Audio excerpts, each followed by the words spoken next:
ఏంటమ్మా ప్రాబ్లం? అంటే బాబు అది భూమిజ జాతకంలో ఏదో సమస్య ఉందంట. తానిప్పుడు మన ఇంట్లో అడుగు పెట్టడం అంత మంచిది కాదంట.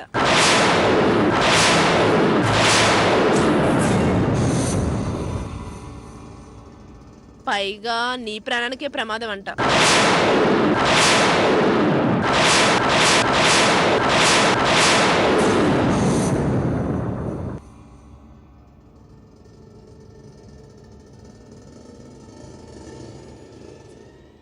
అందుకని ఓ నెల రోజుల పాటు ఆ అమ్మాయిని పుట్టింట్లోనే ఉంచమని మన జ్యోతిష్యులు గారు చెప్పారు. ఆ అమ్మ కూడా మాట్లాడింది. ఈ 21st సెంచరీలో కూడా ఏంటమ్మా ఈ మూఢనమ్మకాలు? ఫూలిష్గా. అలా అంటావేంటబి? ఇవి మూఢనమ్మకాలు కాదు, మన నమ్మకాలు. అంతెందుకు, సైంటిస్టు కనిపెట్టిన రాకెట్ ని కూడా మంచి ముహూర్తం చూసి కొబ్బరికాయ కొట్టి మరీ ఆకాశంలోకి పంపిస్తారు తెలుసా? అందుకే అప్పుడప్పుడు అవి బంగాళాఖాతంలో కలుస్తున్నాయి. అది కాదురా. అమ్మా, ఇవన్నీ ట్రాష్. నేను నమ్మను, ఫాలో అవను. మీరు దీన్ని లైట్గా తీసుకోండి. బాబు, నీ ప్రాణానికే ప్రమాదం అభి.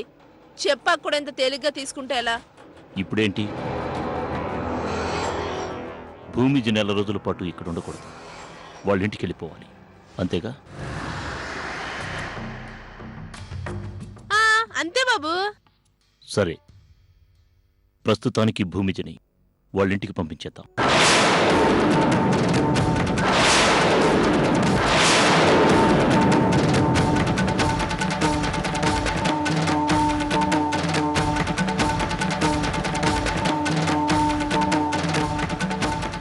మీరు చెప్పినట్టే నెల రోజుల తరువాత భూమిజ ఇక్కడికి వచ్చింది అనుకున్నాం.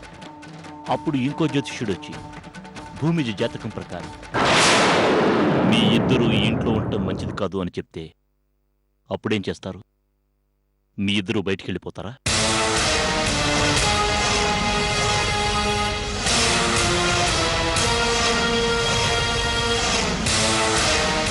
అలా ఎలా బాబు? పరిష్కారం ఏమైనా ఉందేమో కనుక్కుంటా, పరిహారం చేయించుకుంటాం. అవునా? అయితే ఈ సమస్యకు కూడా పరిష్కారం ఉంటుందిగా, కనుక్కొని చేయిద్దాం.